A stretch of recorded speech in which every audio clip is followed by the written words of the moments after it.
effect is going to be on the rest of the market now that we're seeing such an incredible amount of what seems to be relentless inventory coming from there into the marketplace. We have taken the lead on this issue of what place Facebook inventory really has in the ecosystem, whether it is proving itself out as effective for marketers, what its effect has on the rest of the display economy. We have someone who is an old friend of MediaPost, a longtime columnist at MediaPost, David Berkowitz of 360i. David, in fact, wrote some of the earliest articles on social graph targeting a number of years ago for MediaPost, and has, I think, we stopped keeping count, David, but what was it? Last time it was like 300 articles? 400. 400 articles for MediaPost. He and I are in competition. He's also, another thing that just really annoys me about David is that he shows up in every damn social network before I do. So whenever there's something new that we have to test, or everything's going back to Instagram, SocialCam, Foursquare, every new social media network out there, whenever I go to test it out, David has already been there and is asking if he can friend me. So the socially promiscuous David Berkowitz. Wow. Well, I'm hoping my wife isn't watching the live stream. Easily be taken the wrong way. She would also have a far longer list of things that bug her about me than Steve did, so that was pretty kind. And so I'm really excited for this panel. Not just like, oh cool, happy to be here sort of thing, but this is something that, like, to be with this panel of experts here is going to be really fun because I was trying to keep score. We started a few weeks ago doing some back and forth. We were actually preparing for this one, and so I gave them this whole list of questions, things like that. I thought it was doing great, and then in the past couple of weeks, all this other stuff has started to happen, and like there's definitive things we know, like this whole data logic thing for tracking offline behavior and shopping activity, and I'm sure we'll get into that. There's this paid branded gifts thing. We'll see if that means anything. I believe the mobile ad network is still in the rumor phase, and I don't think there's been any official there.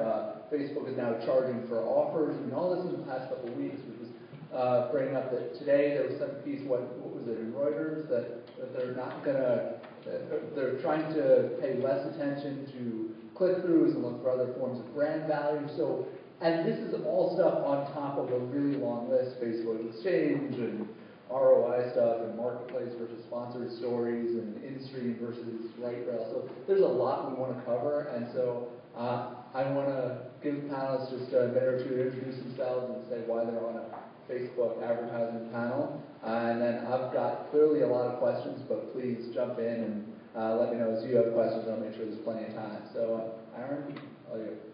Intros? Yeah, cool, let's do it. Aaron Goldman, I head up marketing for Kenshoo. Kenshoo is a digital marketing software company. We have a technology platform to help advertisers and agencies manage social advertising campaigns as well as search marketing campaigns. We are one of 12 Facebook strategic preferred marketing developers and one of 16 involved in the beta for the Facebook Exchange. So we're doing about 1 billion ads a day on Facebook, which I guess makes me qualified to be there. That and the fact that I also write columns for MediaPost and follow David around on his promiscuous social media activity. Hi, I'm Jennifer Leonard. I'm the Associate Director of Media at iPropsect, which is a performance marketing agency. My role at iPropsect is to oversee the social paid advertising and display service lines. This includes everything from strategies to campaign execution, as well as working with both internal and external stakeholders on making sure that we're bringing our clients the newest and innovative ideas. Hi, I'm Matt Rosenberg. I run marketing for Taykey. Taykey is a topical advertising platform, and what we mean by that is we have a technology that scours the web looking for what your target audience is engaged with and interested in right now, and then we dynamically align your ads with those topics. So you're targeting on a topic level, not on a cookie level, not on a profile level, and in this way we help advertisers align with audiences' rapidly changing interests. And I'm Taylor Valentine. I'm the SVP of Social Media Strategy at Horizon Media. We're the largest independent globally, and I lead a team of 25 social media practitioners focusing across about 60-65 clients. Great. So first I want to go really broad and then get into some of the specific things you mentioned and some other things that are on this long laundry list. Broad question on ROI at Facebook.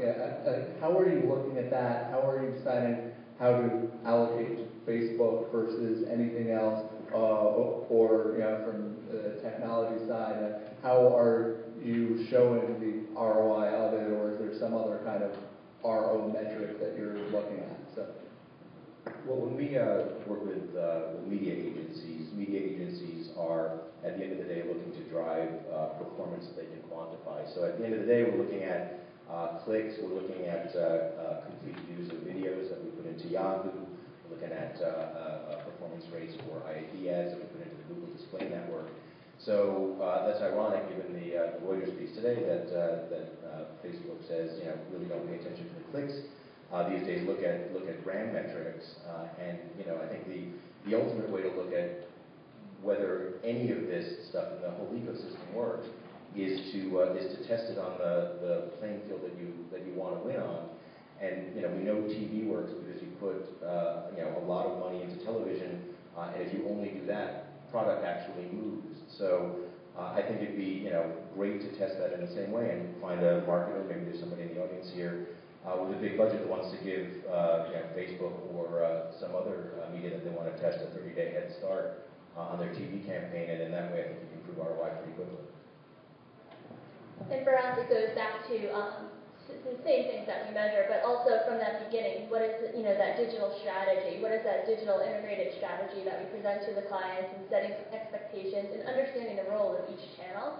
And then from there, we're able to place value in terms of what we want to see in terms of results. And so, is there something that you tell your clients Facebook is good for? It really depends on the client goals. In some cases, clients just want likes. They want to be able to grow their, audience on Facebook. In some cases, they're trying to generate leads or to promote sales. So it really just depends on what our clients' goals are. And would you even say, do you have any idea of, say, what the split is versus clients that are trying to promote things within Facebook through Facebook advertising versus something external? Yeah, I probably want to say out of our clients, it's probably half and half. Okay.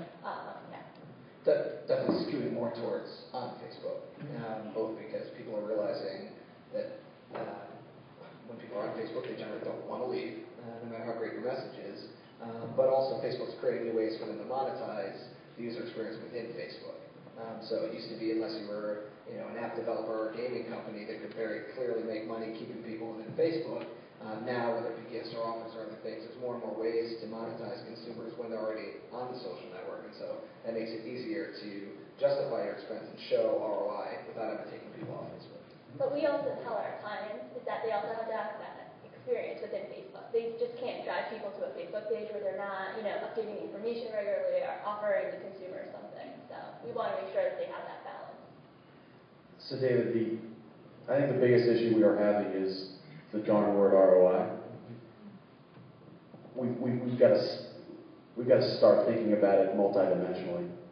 And I think one of the biggest issues when you think about Facebook and you think about the client is that while on the ground people know inherently why likes, fans, comments, shares matter, it's not driving all the way up to the C level.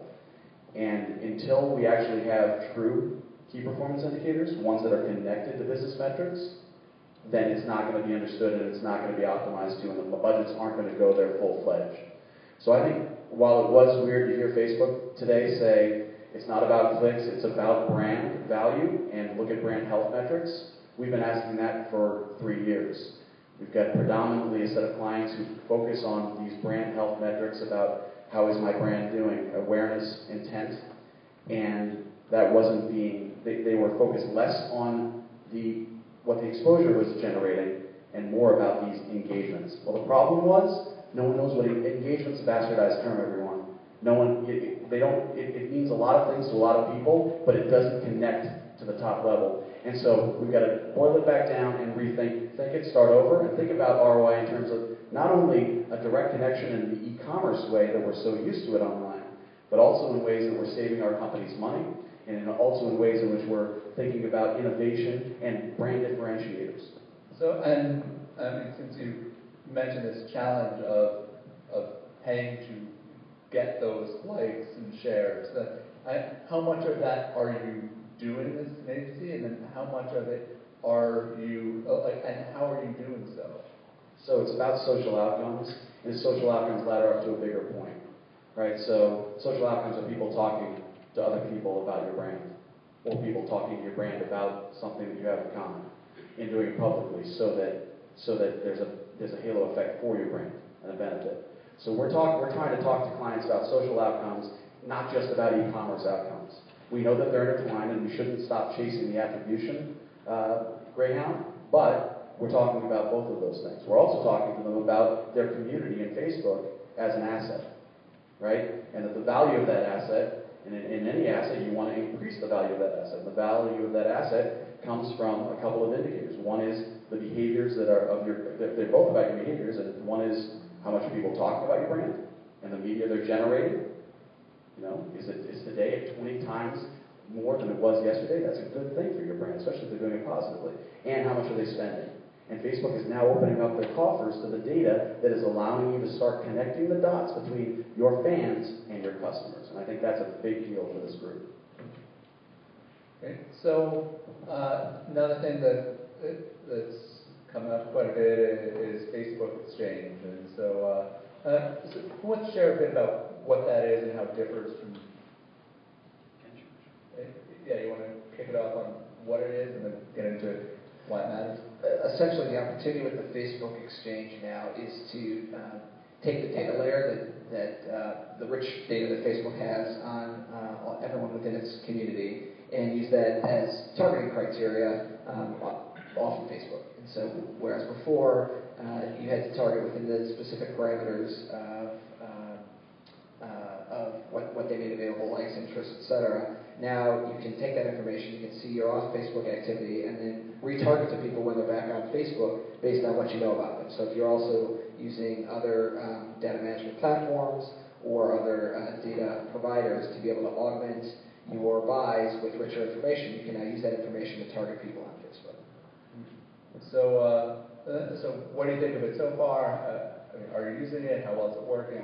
From an agency perspective, we are currently using it, and we've seen great results. And I think, one of the biggest hurdles that we have to get over is that, we can track the conversion through the pixels. However, we cannot track impressions and clicks through our third-party advertisers. So that's something that, has held clients back a little. But then on the flip side, we are able to track, that end metric. What was that conversion?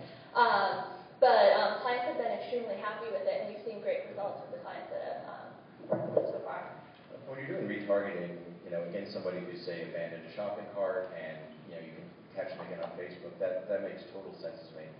I think, what advertising has been trying to do, since the birth of advertising is to align a message with something that a consumer is interested in. So it's making the advertising relevant, making the advertising potentially bring kind of sponsoring way, a gift to people. And I think that's something that is beyond the level of attaching the current kind of cookie-based behavioral data to people back on Facebook.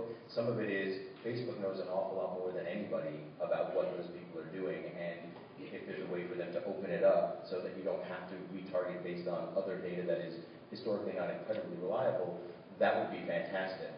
Until they do that, I think it's incumbent on the advertiser to think very carefully about how you're going to identify who your constituents are in the Facebook audience. David, if the reason it's there is because they've got tons of inventory, and that's why they opened up the gates. And Q3 and Q4 is around the corner, and they need to say something to the marketplace. And so it makes sense. It's low-hanging fruit. They themselves will tell you that this is not as valuable, that the valuable space for the brand is in the newsfeed. Okay, but this inventory exists, and they've created it. But if they keep going this route, and this route being monetizing by traditional means, and I know they're doing different things, they will fail. If they monetize it through traditional ad units, they will fail. They need things that are native to the environment and to the user experience, and things that the user has values. When was the last time that you all heard an announcement about the positive experience for the user? It's been all about the advertiser since the IPO. And they need to start talking about why this is valuable to the user. Does Facebook have too much inventory? For who? They seem to have an infinite amount of inventory. If infinity is too much, then yes. I mean, but it's going to be infinite minus a few because the mobile, because the transition to the mobile device. So, every day they say that the same amount of time is being spent on Facebook, it's just migrating to the mobile device. But that's taking the inventory down, 4, 5, 6, 7x because of what available inventory is with the right rail. Actually, you don't even have a right rail, so it's taking that away, and it's only newsfeed at this moment. I think from an advertiser's perspective, you can never have too much inventory, right? The more the better, I'll just choose the inventory I want. And that's more of what they're starting to enable now is giving you more options, giving you more choice. If you are used to buying it in a more traditional means, then it's great. Well, from a Facebook standpoint, or from an investor standpoint, yes, you can have too much inventory if it goes unmonetized. Although from the advertiser's standpoint, on the web you have that a tiny bit of share of voice when there's so much inventory out there. Well, you never really have, an unlimited amount of inventory against the people that you want to be communicating to.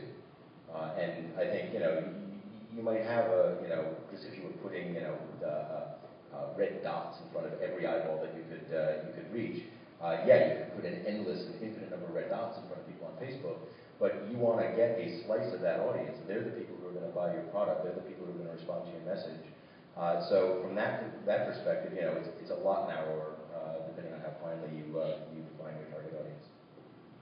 So we started to migrate into the mobile discussion. So Facebook has rolled out ads that run in the newsfeed on mobile, mimicking what they added online. But as we noted here, there isn't that right rail, so you don't have 20 other tiny little ads running alongside it. What do you think of what Facebook is doing in mobile? How well is it working so far? Let's go from there. Anecdotally, it's taking over my newsfeed, and it's not as relevant as I want it to be. The promise of timeline and the ticker, it was a way for them to figure out how to take this inventory or all of these stories that are the content that's being created and put it somewhere else. Really, it was sort of a storage unit. But what was supposed to happen was my newsfeed was supposed to be filled with the most relevant, most important, and I find things and people not showing up there. Maybe I need to train it a little bit more, but I'm not seeing that. And as far as the inventory mobily, and this is anecdotally, I just feel like more and more, and it could be the test phase that's going on right now, but more and more is ads, and I'm not really that psyched about it. I don't know. What do you guys say? No, I definitely agree. It's definitely, they're crossing that line with ruining the consumer experience. They're going to get annoyed with it. It's going to be filled with ads. It's not going to load properly. They're going to miss stories about people and what they want. And that's the whole reason they go to Facebook, is to see what their friends are up to, read these stories, and look at these, these pictures. And if it's covered with advertising, then they're probably going to not engage with that. They're just going to go to another, social media, et cetera. Well, nobody's ever been looking for more advertising. I think historically we just don't like it, but we accept it when the advertising is good and when the advertising is meaningful to us and carries value. I just don't think that in my newsfeed today there was a picture of I could buy Kansas State football merchandise. I've never been to Kansas. If it's relevant to me, I might be less disinterested in it. But can I just jump? So I totally agree. It has to be relevant, and believe me, I believe that the promise of sponsored stories is a good one. That earned and owned media is the earned and owned media that is engaged with upon the most is your best creative. I believe that, and I think that should be taken everywhere. I just don't believe that if my friend liked Target 3 years ago because they entered a contest to win something, and it comes back to me as the reason I'm receiving it is because it's relevant because he liked Target 3 years ago. That's not exciting to me, and I think that's where they're missing. Well, that'll get better, right? I mean, this is just a calibration period, right? The partly, and I'm sure Facebook is having this calibration out in the open sooner than they wanted, right? Ideally, it would still be incubated in the lab and not released public, but they have now lots more shareholders to please and show a path towards better monetization. But as the brands get more sophisticated in determining what are the indicators of someone who's most interesting for my brand, not just the fact that I'm connected to someone who likes it, but there's thousands of other variables. As that starts to happen over time, there'll be better matching.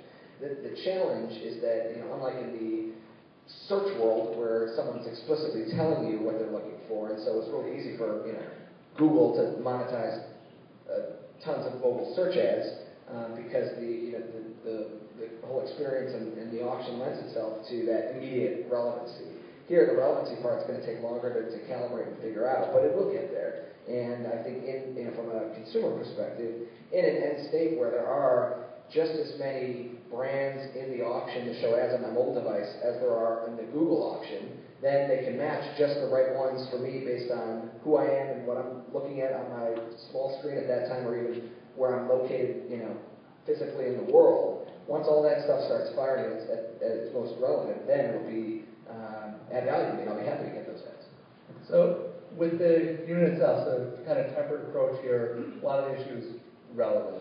Let's say Facebook gets this about as relevant as any ads we could get right now, like as close to search as we could get it, right? Do you like the format itself? Do you like the unit? Is there something else that you wish could be done better, especially from the marketer standpoint, that wouldn't ruin the consumer experience? From the advertiser's point of view, we need to make sure that we have very tight and segmented, similar to search, these ad groups, groups and target audiences, and break it down specifically and match that creative to those groups to make it the most relevant. I think, part of it is that based on the advertiser to make sure that we are, targeting properly, we are segmenting the audiences properly, and we're providing the correct offers to those audiences. And Tyler, what about you? Because you're... I'm agreeing. Okay. I'm agreeing. I just think we need to rethink I understand how you're going about it because you know the space. I think when we talk about target audiences and breaking down into segments, our clients hear it one way, but some of them aren't ready to understand what that means in this environment. Our environment is requiring a paradigm shift, similar to the social outcomes versus e-commerce outcomes I was discussing before. Some of it is how we actually go and execute, and what are you doing to cultivate this?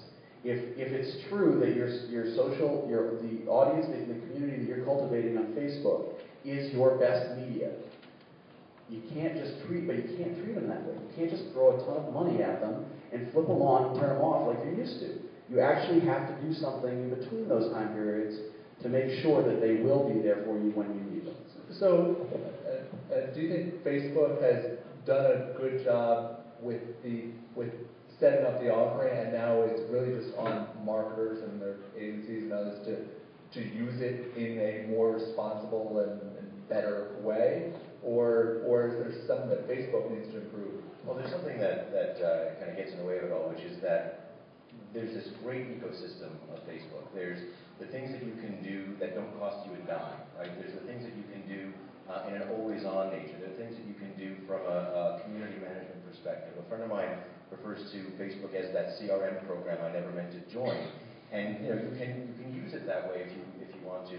But all at the agency level and at the client level, all of these different things are managed by different people and in different silos. It's often very difficult to get them to work all towards the same set of purposes. The idea of a flight, a campaign flight, is not a construct that means anything to a consumer. If they want to have a relationship with the brand, they want to have a relationship with the brand. And from a budget perspective, sometimes you have to turn things on and turn things off. And you've got the thing that you're trying to do, this quarter versus last quarter. But if you're jerky like that, and I mean herky-jerky like that, not a jerk, you don't give the consumer the experience that they're hoping to have with the brand, in parentheses, to the extent that they're hoping to have a relationship with the brand. So now, lots of rumors about what's happening off of Facebook on the mobile side, and so for mobile ad network and a vast number of apps and sites online that are logins. So, how interested are you in this? I'm very interested. I think this is really interesting. For those who haven't seen the announcement, so Facebook has said, or there was an article that says that Facebook is exploring this idea of a mobile network, and that apps and mobile websites that allow you to authenticate through Facebook will not only authenticate through Facebook to log in, will now have the ability to receive the targeting that Facebook has at their fingertips. Right? So they're going to actually be able to use interest targeting within the mobile apps and the mobile sites. I think it's really interesting. I mean, when Facebook Connect started, what was the benefit to the publisher? Traffic, right? And now with this announcement, the benefit will be more targeted, better targeted ads. And I think that that's an exciting thing because it's extending our reach for social targeting. But it's another piece of it's another example of Facebook opening the door to their data set. And I think it's actually a smart way to do it because I don't think it's going to turn off the user in their environment as much. I think that's a really good thing. But when is it going to get spooky? When is someone going to abuse this and allow it to get spooky with what they know about the user and then put that ad in front of them and it just get way too close to home? And when's that going to spiral? I just worry about how we're trusting the people who use this in the right way. Other reactions to the mobile network? I mean, I definitely think it's something that, we're exploring and we're exploring, but to make sure that, again, you're surrounding the target audience with that relevant content, and I think the relevancy is the key to that. That goes back to your earlier point, or I guess it was a question. You haven't yet taken a stand on anything. You have to do that. You're the moderator. I think it's Facebook's opening up the tools to us as marketers to do the stuff we wanted to do. I mean, we've all got a laundry list a lot longer for them to open up to us, but it's now on the advertising community to take advantage of it, to calibrate it, and to do it, and to avoid the creepy, spooky factor that could derail it. But I mean, mobile is just huge in terms of sheer opportunity. Mobile is one of the, Facebook isn't inherently, it's perfect for mobile, right? As opposed to something like search, where it's still a very clumsy experience on the mobile. Facebook and mobile go hand in hand. We did some research in some countries where there's more people using Facebook on the mobile than they are on the desktop. Some countries are just more mobile than there are desktop users, and so that opportunity it just opens up a wide range for advertisers. Well, there are a lot of questions I still want to get into, but I also want to open it up early to the floor so that you're taking the time to be here. I want to make sure you have your questions. And anyone have questions now? All right, yeah, please. Maybe you can talk about campaigns where Facebook may not be relevant. Maybe it's Google, maybe it's somewhere else. Can you maybe talk about the differentials? Yeah. So, question is, where are times where Facebook isn't relevant for running campaigns? I think it really, going back to the brand, what are they doing on Facebook? Is their audience on Facebook? How is their audience consuming Facebook? What type of creative assets, what type of offers are they trying to do? Is the goal of the campaign to build that Facebook audience? Then it might be relevant. But you just want to make sure that, your target audience, depending on your campaign goals, those are all factors that we consider to see to a client, is Facebook relevant, and how your target audience consumes media. I guess I would say that I agree, except I would say it's always relevant. It's just a matter of how relevant or how you measure relevance. I think for every advertiser, no matter what you're trying to do, there's a place for Facebook in your program. If your customers are on Facebook, then it's relevant to you. And I can't think of a business out there that doesn't have customers on Facebook. So it's relevant. The question is, how do you use it, or how do you measure it so that it's meeting your predefined goals? And that's where a lot of the stuff that Jen was talking about comes in terms of how you think about it. I'd say if a brand isn't on Facebook, that's a real hard stretch. If you're not there, managing a community, trying to build relationships, it's a stretch to do advertising there, because I think the expectation is that you are there. And so I think that would be an instance where I'd be hesitant to do it. I still love the targeting. I still love what we could do through the ads, but it just becomes a little less authentic when that happens. think that if you're looking at your media plan very broadly, you don't necessarily have to make the decision, Facebook, yes or no, here's how much I'm putting into Facebook. You can also make the decision that I'm going to look at my entire media plan dynamically and say, is it working over here, yes, no, based on the creative that I've got and the way that I'm targeting, and if no, move things around or experiment with different creative. It's not, the pace of creative change is not making a TV spot anymore. It's, especially on a Facebook ad, it's essentially a few lines of text and an image. It's the easiest thing to try to change dynamically if your marketing culture allows for it. Dave, the question also pertains to campaigns, and I assume that that's the time when we want to get loud in the marketplace. We're bumping up our media spend, right? So you asked the question earlier, which was, is it Facebook or the marketer that's holding this whole thing back? I think Facebook, for the first time, is putting forth a framework for success and a roadmap that says what you need to do first, second, third, fourth in your evolutions of enlightenment on Facebook. And one of those things is don't do an app first.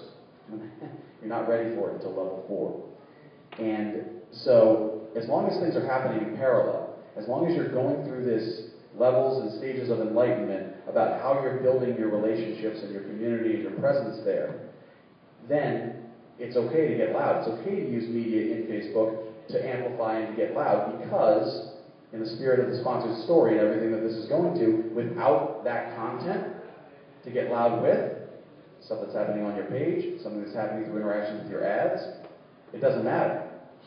Right? Earned media is only generated from those 2 engagements, and if you're not doing it, there's not going to be the inventory for you to participate in. So, where are Facebook budgets coming from?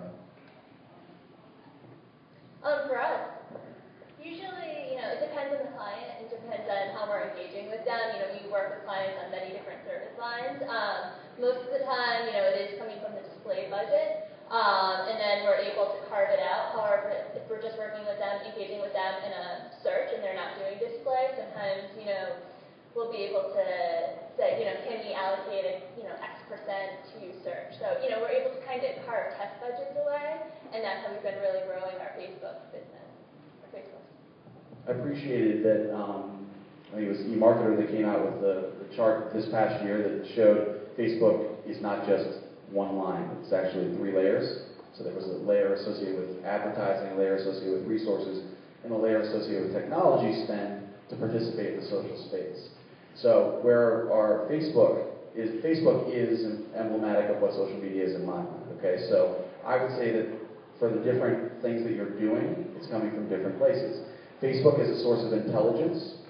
The social web is a source of intelligence.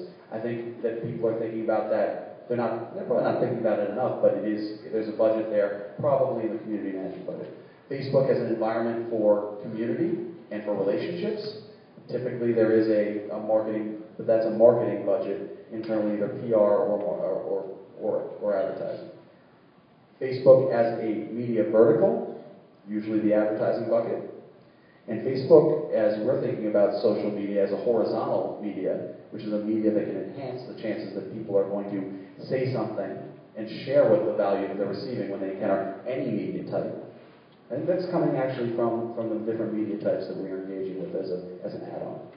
Well, the advertising bucket is then split really finely in other buckets as well. So for Taykey, we're not just in Facebook. We're in Facebook, we're in Google Display, we're in video with YouTube TrueViews.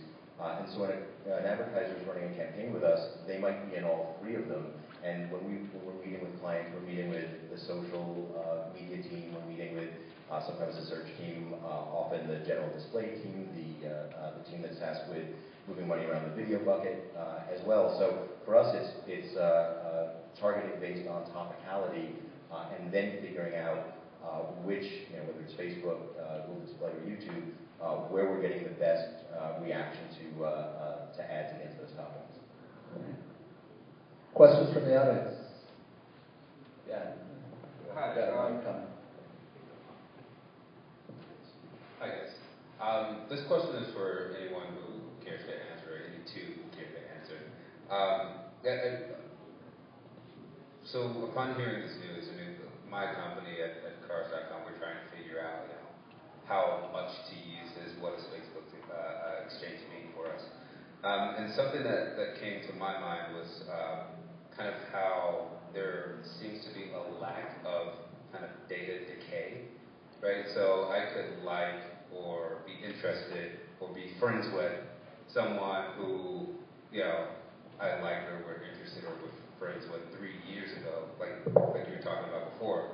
And how long is that relevant data to target on? And I wonder if Facebook is going to make it easy for me as a marketer to be able to pick that out, or they're just going to offer up everyone, and I have to, carpet bomb. It's an excellent point, and that's one of the reasons that we think of kind of topical recency as a really important targeting mechanism. And cars are a great example. So we were looking on behalf of an automotive advertiser just last week. We were looking at the other things that people who are in the target audience are interested in. And last week, guess what they were interested in? They were interested in the Apple GPS fiasco, because they were trying to figure out, do I need a GPS in my brand new car built in, or is the phone going to be good enough? So when we are looking at a campaign like that, we're likely to buy keywords against iPhone Maps or Apple Maps or GPS, not just against what was already in the advertiser's kind of static profile that they were trying to reach. Other questions?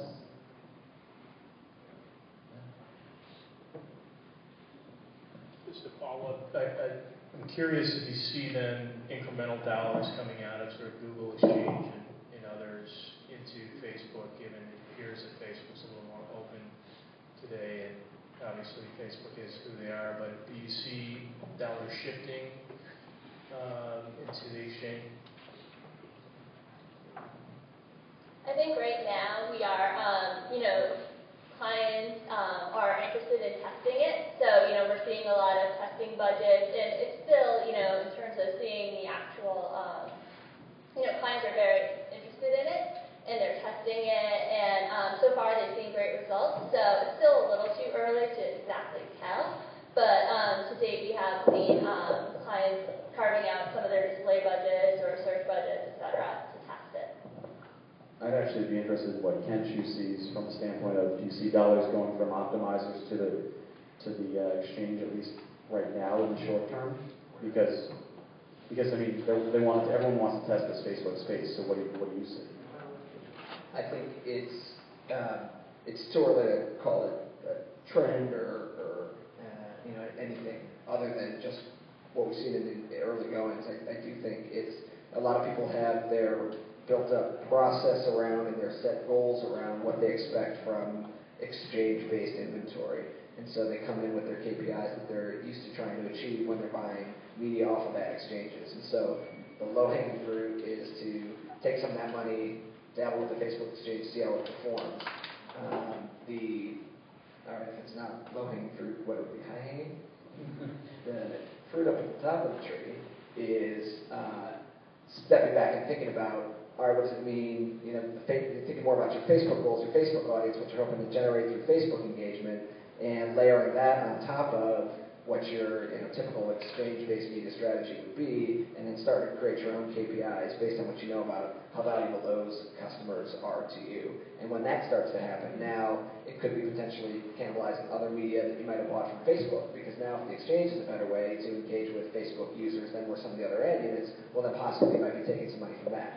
Don't see that happening yet because it's still in these early stages of, well, hey, it's exchange media, so let me just have the team that's managing my exchange and the budget that's going to exchanges dabble over here. And it's also standard ads. All we can buy standard ads is, we're not buying any social ads in that space.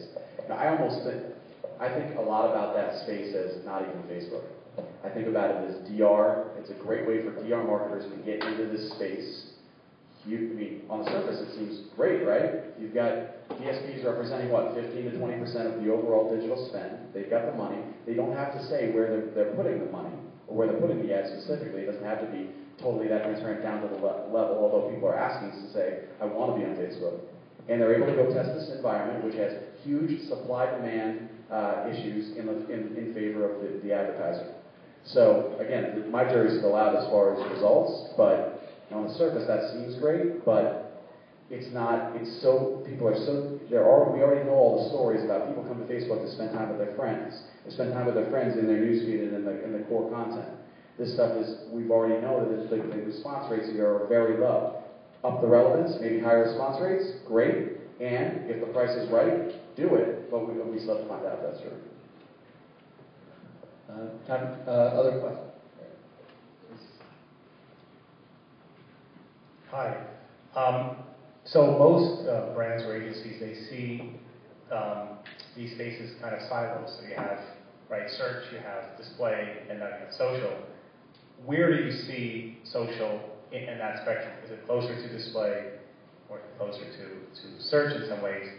But also, is there a way for a brand to look at these things holistically and say, how does my social spend influence search or display? Is there a way to sort of that those silos actually, do you see them interact? So I'll go start. I think social is less like digital and search than it is like them.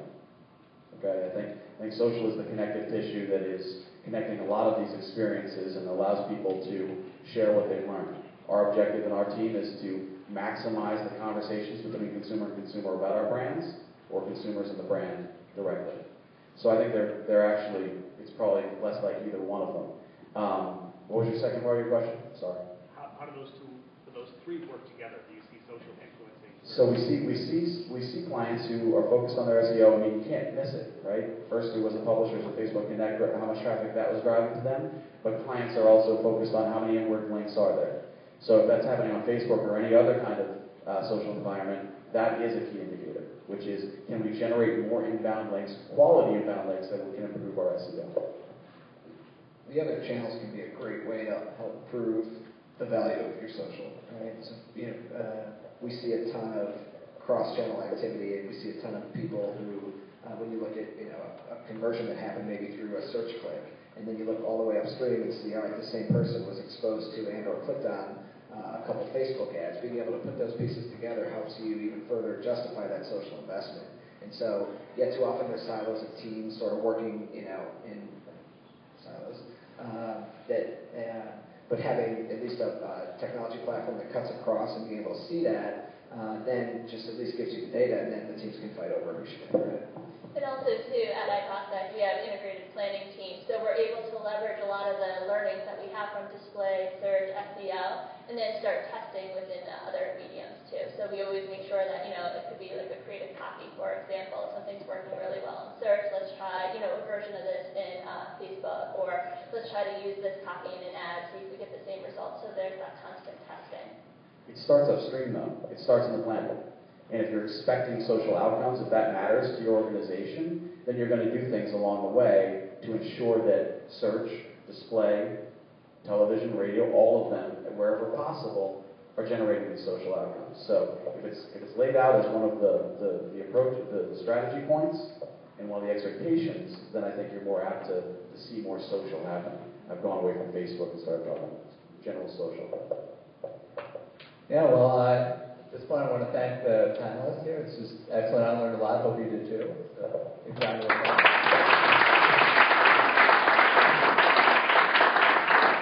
Thank you, Steve. Thanks.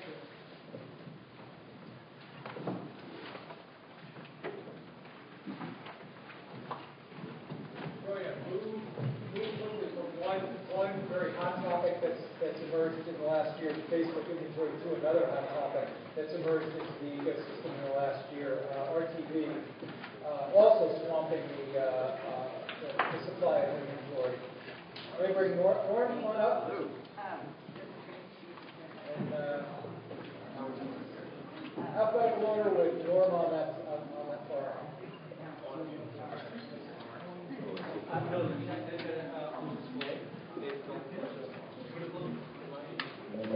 Pull up our slide. Bueller. I just pull up the display so we can actually get in the order. Sorry. Is it my last name?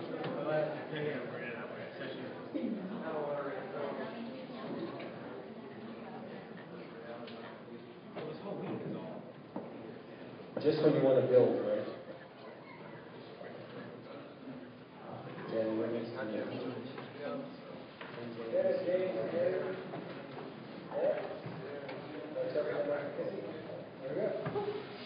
That was easy.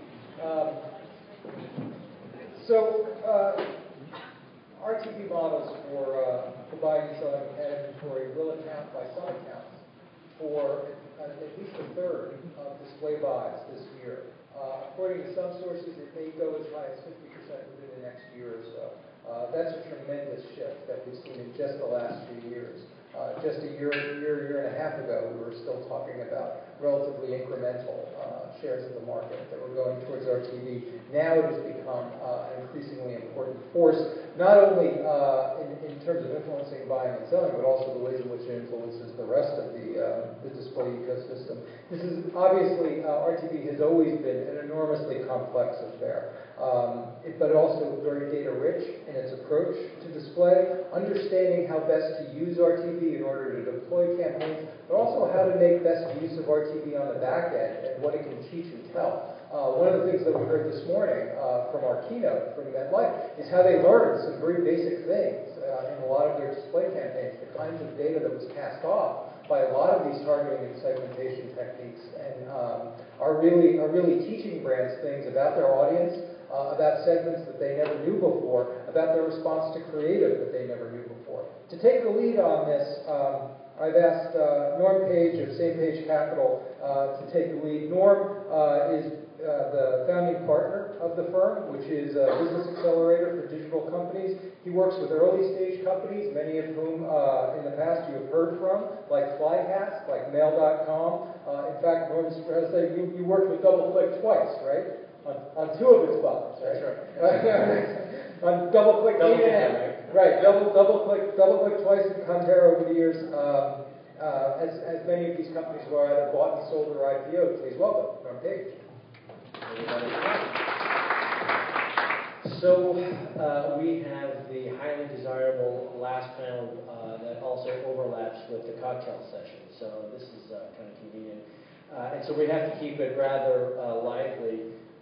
To that end, I'm wondering if we can't get a show of hands for the panel in terms of who we've got in the audience. How many here are buyers of RTV media inventory?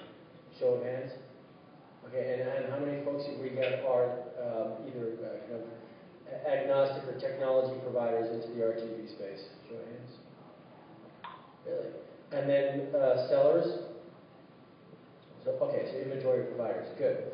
So this gives us a good basis. I wanted to introduce very briefly the panel here and kind of give the overview that for the most part we have buyers into RTV, and I wanted to make sure that we didn't skip over the very important issues and concerns that face publishers or inventory providers into RTV.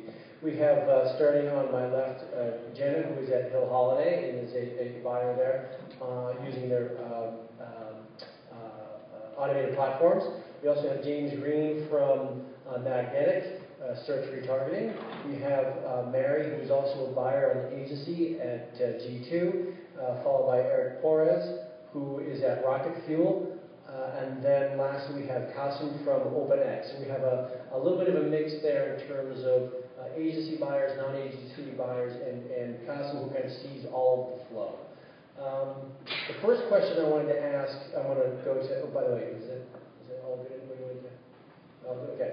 The first question I wanted to bring out is what exact strategies and objectives as it relates to kind of the core services that, for example, the agency provides, Mary, are you guys using RTV for? What are the things that you're kind of constantly trying to address? What's the mantra for you and your clients? Sure. So I think primarily the agency that I work at, G2, is involved in activation and selling. And so most of our clients come from that sort of old school mentality of direct response, if you will, which is now essentially what the internet is so great at for us. And so we have tended to use real-time bidding as an avenue for generating cost-efficient leads and sales. So for the most part, our objectives have really stemmed from driving acquisition at the least expensive possible rate. And I think one of the things that has been really key for us in terms of engaging with real-time bidding is that we've actually seen some promise in terms of efficiencies. So from a talent standpoint, also from a cost standpoint, which are actually helping us to drive, leads and ultimately sales, a lot of lower funnel activity, cost effectively. And I'm going to ask the same question of Jenna, and I'm also going to throw in this little curveball to try and keep it interesting, which is, same question, Jenna, but then by the same token, does that, in Mary's case, DR, always mean getting the lowest price for those folks in the audience who are actually kind of sell-side, inventory side? Yeah, so probably a little bit opposite of what Mary's company does. Our client roster tends to be skewed toward more of a branding objective. We have much more branding clients than we do those that focus on DR. So for us, our mantra has kind of been that RTB is a way to access inventory and people we'd otherwise want to buy, just in a very sophisticated, technology-driven way, where we get more insights. As far as if it always means getting the lowest price, I think because we come from a background that's a little bit skewed towards branding, for us it's more about value.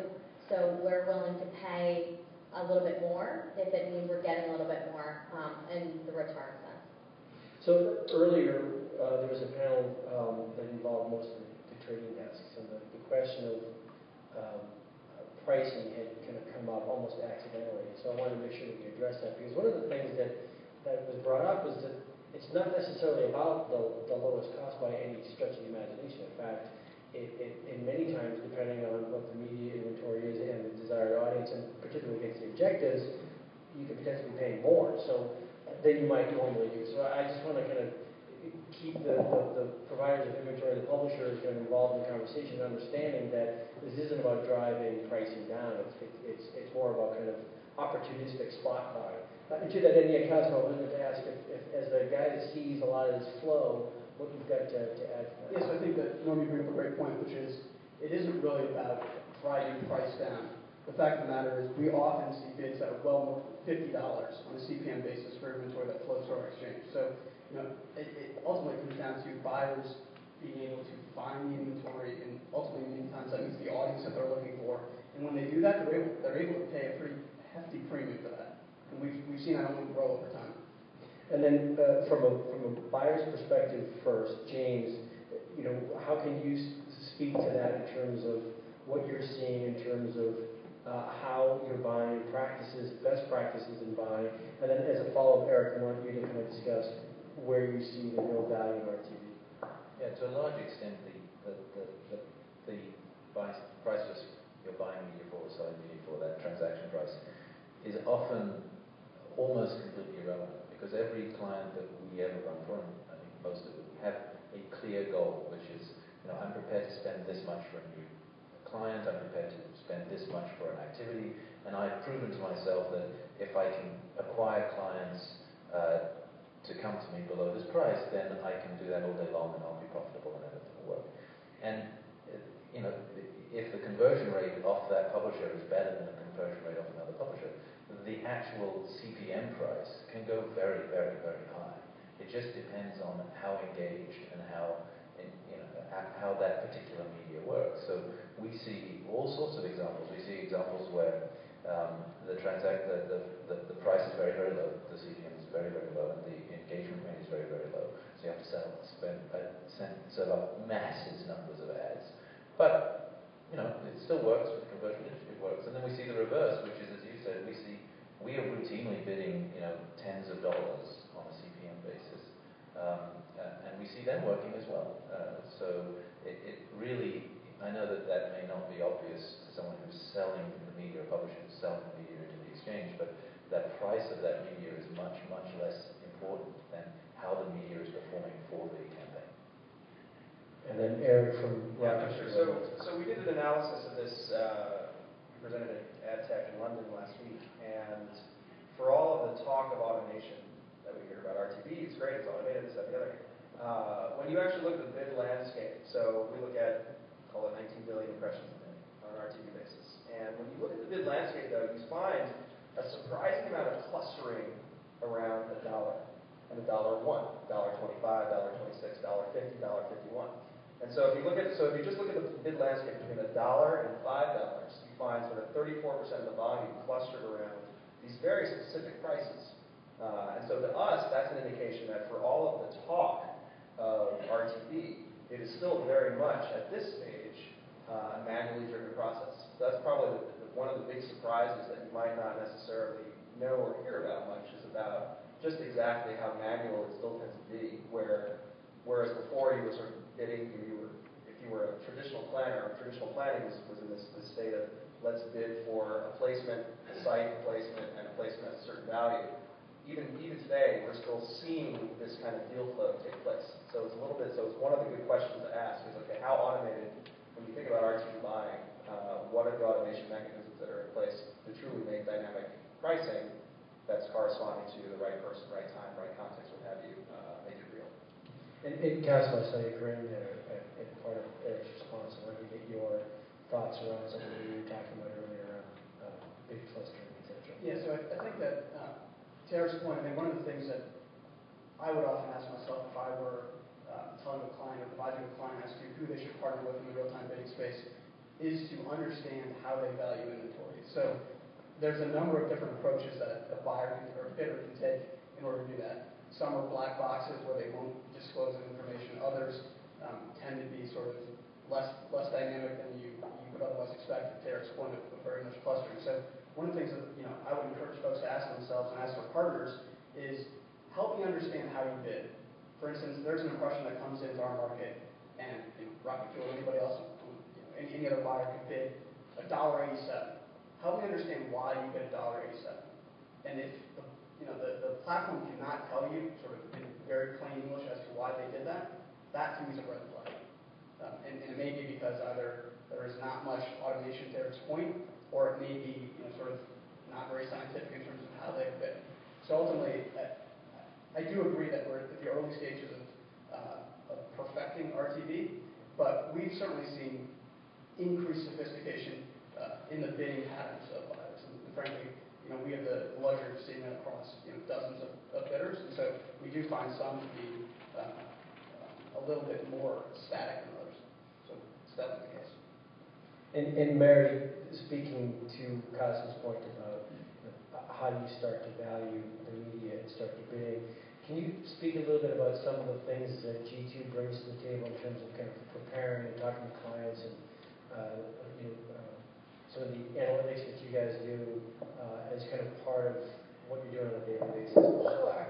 So I think that one of the concerns about real-time bidding on the marketer's behalf, our client's behalf, is that it's a pool of remnant inventory, and that by way of being something in the genre of a leftover, quality is going to suffer, positioning is going to suffer, viewability, all the rest of it. And so what we have done in order to best serve our clients is a lot of modeling of our existing customers based on high profitability, highly lucrative segments, and basically created personas that we could then use to be able to buy and bid at an impression level.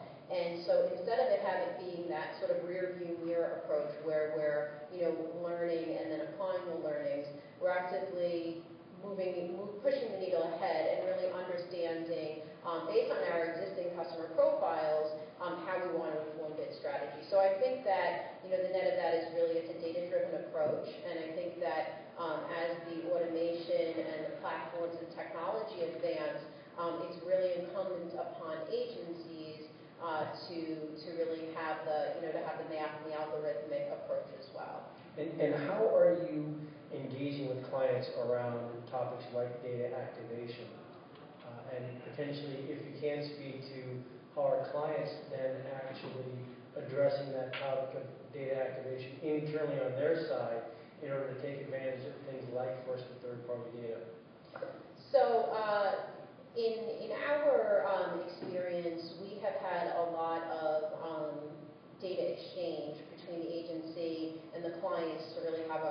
data-driven environment. Most of what we've done on the agency side is, we've purchased data and we've appended that data to, existing client data. And I think that the clients are becoming more sophisticated and more amenable really to how they collect data, how clean their own customer profiles are, so that we can, really use that data and leverage it to our advantage. So I feel that it is the wave of the future. It's really the way that we all are thinking, and so I think that it has been, and perhaps it's from where we sit, which is really being an acquisition-focused and data-driven entity that has kind of flowed easily with our clients. And Jen, anything to add to that, and/or best practices or strategies that did work, surprises that you found, or things that you know don't work that you'd like to share? Yeah, as far as data goes specifically, I think we have had the best successes with data that's very fluid and ongoing. Not something that's a one-time thing that you take it and it's prepackaged and boxed and then you put it on top of a buy because it sounds good on paper. We've actually had the most successes with things like keyword targeting, which James's company does, where the actions are ongoing. So your pool of people is constantly changing and you're hitting people at the right time versus something that's static. I think that's probably the biggest third-party data learning that we have. We haven't had mass adoption with first-party data, but I don't think it's a function of client hesitation to use it. I think it's just the applicability of first-party data has been more specific, and the use cases are fewer and further between. So I think most at this point are focused on their own website data and actions and third-party data segments that are fluid. And what types of clients have been engaging with your agency around RTV and buying? Yeah, we've actually had, for the most part, our full roster of clients has engaged in RTV, and the percentage that's spent on RTV has been pretty consistent across verticals and client goals, because to the point I made earlier, where this has been positioned as we can get you inventory and people that you'd otherwise want to buy, and we can tell you more about it, and we can be more actionable about it. And approaching each client based on what their own particular goals and objectives has been successful in RTV. And James, I'm curious if you've been able to see either at a vertical level what kinds of clients you're seeing actually employ magnetic for search retargeting, typical verticals, and/or what kinds of surprises have you seen in the data scape, if you will, of things that have worked? Yeah, so we have we've had success in most verticals. There is one vertical I think that we haven't had success in, which is EDU. I can't really explain why we haven't. In the usual suspects, we've been pretty successful, which is automotive, retail, travel, finance, sort of the big guys. And in terms of surprises, I'm going to have to go a little negative on you, which is because we don't, because of the way we use our data, we don't really get that many surprises. We see keyword data and it works. It's rather just having that magnetic works. The surprises we have is the continued, despite every time we employ a strategy to get viewable data, viewable inventory, and get around fraud, there's an arms race out there which is just amazing. And so whenever, for example, we optimize towards clicks, no matter what kind of preferences we have in front, we discover fraud. There's no way that we have ever found to allow an automated algorithm to go run wild optimizing the click base without it being the way to find what's wrong. And occasionally we've deployed it and then said, oh, well, that doesn't work, and we'll go find some way to block it off. But I'm continually amazed at the levels that we need to go to make sure that we get clean inventory. So we've sort of more or less stopped bidding on people who won't disclose their URLs to us at this point. We find such a massive number of them are fraudulent, which is So it's interesting, the most premium sites don't like to give their URLs, but they are dwarfed by the number of really bad sites who don't disclose their URLs when they're bidding. So I would encourage every publisher out there to disclose your URLs, because all of us who are bidding will not bid on stuff where we cannot see where it's being played, because too many times it hurts our advertising clients. And you guys, Eric and Cosmo in particular, since you guys tend to see potentially more universal look at type of buyer or vertical from which they're coming, can you speak a little bit to some best practices that you've seen, verticals that you've seen them in, and or how you're addressing kind of the inventory, viewability, inventory, cleanliness? Sure. So I'll take that first. So we see about 95% of the nation's leading brands buying in our market. So we have a pretty broad breadth of buyers and activity there. So we found success across the board. There's not really any particular vertical that stands out. It's your usual suspects. It's auto, finance, CPG. In terms of your second question related to how are we sort of ensuring that the quality of inventory is high, it is certainly something that we take very, very seriously. And the fact of the matter is there are bad actors out there. And we're not going to, I'm not going to lie to you and tell you that that's not the case. But what we do is try to do our best to prevent those folks from having access to the market. And so that involves a couple of things. There's policies, there's teams that we have that are looking for this stuff every day. And on top of that, we partner with third parties, whether it's the Adometries of the world that are out there that are the leading providers of sort of click conversion quality data, and using that to weed out the lowest performing publishers in the market. And what are we talking about here? Are we talking about things like buyers falsely representing themselves in order to kind of spread malware, or well, it's a flip. I assume we have that's a concern that we have. The same way that we protect our buyers, we have to protect our sellers, and we have mechanisms in place to do that. But James's concern, at least from what I understand, is the inventory that perhaps that they're accessing may not be as high quality as they. Yeah, and it's not always the seller's fault. I mean, there's all sorts of stuff that runs around on people's computers doing odd things that they shouldn't do. We've seen lots and lots of examples. To your point, it gets better every day. But if I'm talking about what surprises me, is that with all of the things that you do, we still find that. It doesn't surprise me, given that it's basically a way to get access to dollars, right? The fact of the matter is, it's people, whether it's exchange or some access to the wealth of dollars that flow through the folks that you represent. It doesn't surprise me that folks are trying to game the system. Well, I mean, there's in many cases a free flow of marketing dollars. There's a fire hydrant right on the corner of the street. All you have to do is figure out how to plug into it and start to collect checks, essentially. Right? So that's going to happen. But I guess I'm not condoning it, by the way. From someone who represents the clients, they quality and blocking bad URLs and looking up for fraud and those types of things, those, you have to go, I agree with James, you have to go probably more extreme than you think with preventative measures before you launch a campaign, just to make sure you have every angle covered. But a lot of our advertisers, quality to them is not click fraud and malware. It's like how good is the content on the page. Like, not just ad clutter though. Like, if I went to that site, would I be proud that my ad is on that site? And that's where I think the industry has probably not, the RTB space has not quite caught up. There are tools like semantic technologies that can kind of check for things like tone on the page generally, but it goes beyond that. Like, if you could, you'd scan every single page. If you go direct to a publisher and you do a site-specific buy with that one publisher, you know exactly what content you're on.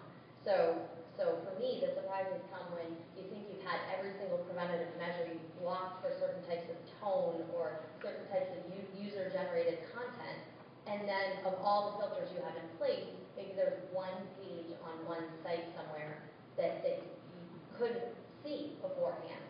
And then you have to create a new preventative measure and something custom, which we've been down the path before, creating and or statements of different, we want this, but we don't want this, just to make sure that we're preventing. And that human eye element in the RTE, the massive amount of inventory, is something that I think is really lacking. I'm curious, Eric, being knee-deep in the technology portion of what happens happens in RTV with artificial intelligence and optimization and programmatic approaches. Given Jenna's comments, particularly the one about involving of people in the process, what your take is on? Yeah, well, so it's interesting, Jenna's point in terms of creating ands and or statements. Like to us, that's a little bit anathema insofar as if you're using an automated, or if you're using a system. So to James's point, I'll say like the algorithms. If you think about what happens in the fraud detection world and different ways in which there are many companies, Palantir being one, there are other companies that are in the AI machine learning space that have some pretty sophisticated ways to detect fraud. What is a fraudulent click? What appears to be a fraudulent action, and in fact is. So I'd say it is a solvable problem, and I'd like to say that we solved it. Now, are we perfect? No. And so there's a brand assurance team that we have, and we've staffed since day one, which has been there to work with Double Verify, to work with SA, to have a block list and whatnot. But even then, there's this notion of sort of prescriptive solutions versus it's a relationship that you have with your advertiser. So advertiser comes to us and says, we want to be successful. Okay, how do you want to be successful? Well, we have a certain objective, and the objective might be, hey, I want to sell more running shoes, or I want to increase favorability for my new line extension of CPG brand, or I want to sell more cars. And then so from that question, then you can get that begets the answers, and that begets the approach by which you take to the RTV environment. I often say internally that if you start to create too many restrictions, it's a little bit like driving a Ferrari descent pit. You have this beautiful car, this beautiful engine, but you're not letting it go to the extent it can in terms of looking at what is available across 19 billion impressions around the world. So I think there is a healthy balance between man and machine, and it really depends on advertiser. It depends on advertiser objective, and it also depends on can you prove. I think it seems quite. Can you prove that? Can you prove the talk behind what you say is an automated algorithm? Can you really prove that, okay, these are in fact the 60,000 variables that we evaluate on a real-time basis and make an advertising decision to bid $42.73, 0.0345 cents. So now, and that's another piece too, I think the other thing you'll start to see is decimalization. Just as much as we've seen it in high-frequency trading, you will start to see decimalization of inventory, decimalization of bidding. So that's another clear signal, I think, when you look at RTV landscape bid and clearing prices. When you start to see decimalization, then you're starting to see real quantitative methods in place. And this juxtaposed, against something else that you mentioned to me either outside the hall or in person at the time, about allowing people to do that which people do very well, which is to tell stories, as opposed to what you just kind of walked us, a path that you just walked us down with the decimalization of bids and automation of bidding process. Let's get people to do human bids, right? Look, I built an agency for 7 years, so I've come from both the buy side and the sell side. And for us, I think advertising is getting smarter faster than we can teach it. And there's certain systems, and Magnetic represents one solution, October represents it. So everybody has a solution that they're either owning, operating, licensing, what have you, to arrive at that solution. But I think if you're a media person coming into the advertising business today, if you're a liberal arts major coming into advertising, and your first exposure is a bunch of spreadsheets, it's insane. It's insanity. I think men and women were meant for better things. And I think we have an opportunity to use automation to help people who love advertising, we're in advertising week, focus on strategy, creative, message, things that machines don't necessarily do such a great job of. So if you let the machines take care of that grunt work and guesswork, you have a greater opportunity to put brains to work at solving the real creative message, audience strategy questions that marketers are supposed to pay their agency for, that our marketers are supposed to pay their technology workers for. Hey, Steve, you're not giving me the wrap it up, right? Yeah. Well, let's have time for questions. Well, I was actually going to actually kind of check in, see if we had questions, because I think what we've primarily focused on, if I can kind of take a 30,000-foot view, is the history of RTV and some of our current challenges. And I'd like to take some questions, but if we had time, I wouldn't mind getting the panel and the attendees' viewpoint on the future of RTV. But for now, let's... Question? RTB will be addressable across all channels. Precisely. What will be biddable in the future?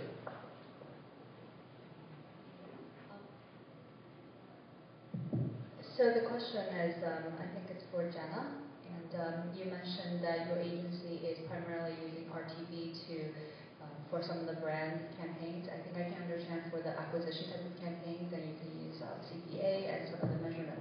So I was wondering if you can touch on what type of measurement or metrics do you use to evaluate the return of investment for this type of campaigns for your clients? Return on investment for the branding campaign? Yeah, so it depends on the client. To Mary's point, we also have an in-house analytics team, so some of the clients will look to do attribution or media mix modeling, depending on the level of sophistication and the number of channels that they're running media within.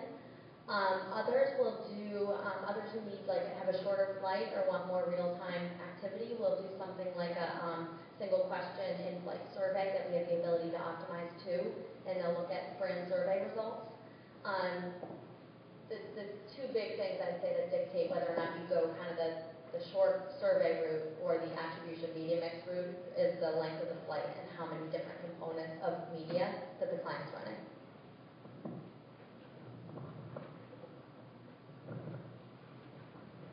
While he's running, a handful of examples we've seen in the case of Buick will measure lift in consideration. So a 4.5x lift in consideration to Jenna's point, asked using that in-banner survey. Now, how we choose to optimize, I think, is probably maybe a little bit different in terms of what Jen and her team does using in-banner questions versus what we do. But the point is, you can measure how many more runners did I reach on Brooks, what kind of consideration and the number of people I was able to have change that shift in consideration. So those tend to be, again, higher order versus lower order metrics, which is helpful to have up front versus after the fact, which is what also we see clients do from time to time. Hi guys, thanks for the panel. I have a question. What do you think would take RTB from 50% of spend to 80% of spend? For anyone. I'll take a stab at it. So I think it's probably important to understand that RTB is really just a buying protocol. It's a way to buy. To date, we've sort of used it synonymous with exchanges, but in my mind, that is going to change, and that's going to change rather rapidly. And so, I see a world where RTB is sort of a buying protocol that can be leveraged for buyers to get access to publisher inventory directly within the ad server. And that's sort of the world that we are going down at OpenX, where we sort of serve a publisher's needs across the ad serving side, yield optimization in an exchange. And so sort of the conversations that we're having with buyers are more about getting access directly to publishers' inventory. And RTB, again, is a much more efficient way to do that than sort of the convoluted, old school way of doing that via handwritten IOs or a fax back and forth and negotiated. So I'm going to combine it with your future question and say that'll never happen. Because what will happen is that the Super Bowl will be on the internet and all media will be driven electronically. I know a company startup that's doing real-time bidding for outdoor advertising, so there's digital screens. All of this stuff is going to be connected. And people will buy for two reasons. They'll buy one, for audience, and 100% of that will be on RTB in the end. Not 80%, 100% of it, and we're right on that run to them.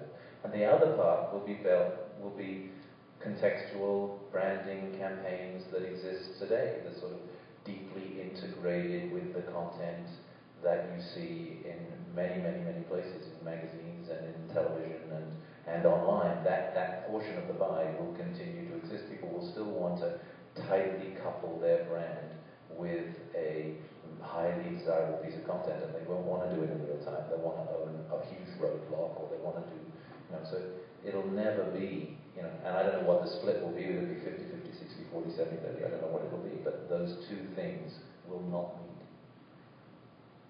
I agree with part of that. I think with regards to the content piece specifically, I think things like roadblocks and homepage activity, those are super valuable to our clients, but I think at the end of the day, something like share of voice is just as able to be programmed and bought technologically and there are some kind of ancillary companies doing stuff like that now and playing in that realm. There are certain pieces of content that I don't think can be automated, which are super deep, like sponsorships or integrations, like with the actual content on the site. That I think will remain a separate piece. But I think the rest and the homepage takeovers and things, I think it's just a matter of time before that kind of content can be optimized. Now, whether it's biddable or if it's more of in the short term, kind of a futures thing where you're doing something kind of like in the upfront, kind of an intermediary between RTV and a guaranteed buy, that could be the case in the near term before it's fully automated.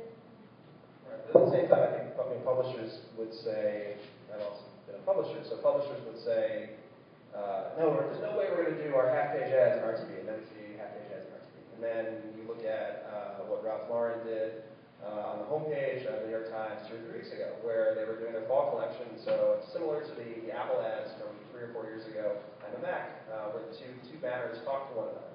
I think we're going to see very soon, if publishers are willing to cede some control into an RTV environment, it's a way to provide a standard, and it's also a way for them to scale. Because publishers, it's publish or perish. I think you also have to RTV or perish in this scenario, where you have an opportunity to create very rich experiences. Again, not deep customization, deep level sponsorship integrations. Companies like Turner, other media companies that have fully integrated stacks that cover TV and radio and outdoor and whatnot, they're in a much better position to have those integration stories. But for those who don't, RTV is a phenomenal opportunity that I think, fortunately or unfortunately, depending if there are any creatives in the room, standardization begets adoption, adoption begets scale. And scale makes everybody successful, or it gives everybody the opportunity to be successful. Other questions? Or not. We're going to wrap up. I think we've given ourselves maybe a little segue to the next OMMA display panel on RTV when we talk about maybe the future of RTV and what's going to be biddable. Stay tuned. So if there's anything else, I think we're breaking and going down, or there's... Sorry? Yep, we're going down. We're happy to address your questions over cocktails. Yeah, and we'll be side of the stage or exit stage, right, I guess, if anybody has any further questions, I'm more than happy to take them on. Thanks, Andrew. We are going to be picking this up tomorrow. Day 2 of OMMA Display is going to pick up the tension between programmatic and premium inventory. We'll also be talking about native ad formats tomorrow, as well